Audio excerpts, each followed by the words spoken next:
Vomiting అయినప్పుడు తన హోస్ట్లోనే నాగేడంట, చనిపోయినాను అనుకున్నాడంట. అదే రోజు బాత్రూంలో కూడా పడిపోయిండు. నేనే పోయి తీసుకొని వచ్చి పడుకోబెట్టి దేవుడు కాపాడినందుకు దేవుడికి వేలాది వందనాలు.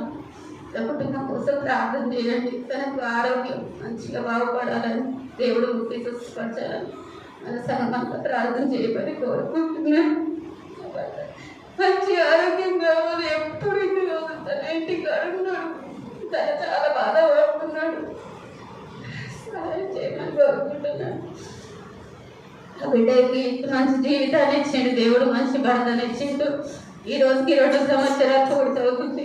అంత మంచి భర్తని, అంత మంచి జీవితాన్ని ఇచ్చిండు దేవుడికి వేలాది వందనాలు. 2 బిడ్డలు ఇచ్చిండు, మంచి ఆరోగ్యాలు ఇచ్చి మంచి కుటుంబాన్ని ఇచ్చినందుకు దేవునికి వేలాది కృతజ్ఞతాస్తుతులు చెల్లించుకుంటున్నాం.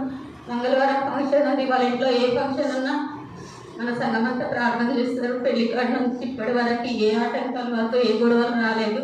ఈ మంగళవారం ఫంక్షన్ కూడా జయకరంగా జరపాలి అని దేవునికి మహిమ ఘనత రావాలని కోరుకుంటున్నాం. మన అయ్యగారికి అమ్మగారికి నా వందనాలు చెల్లించుకుంటున్నా. ఇంటి దగ్గర వచ్చి అమ్మాయి ప్రార్థన చేశాడు. మన అయ్యగారు అమ్మగారు ప్రార్థన చేశారు.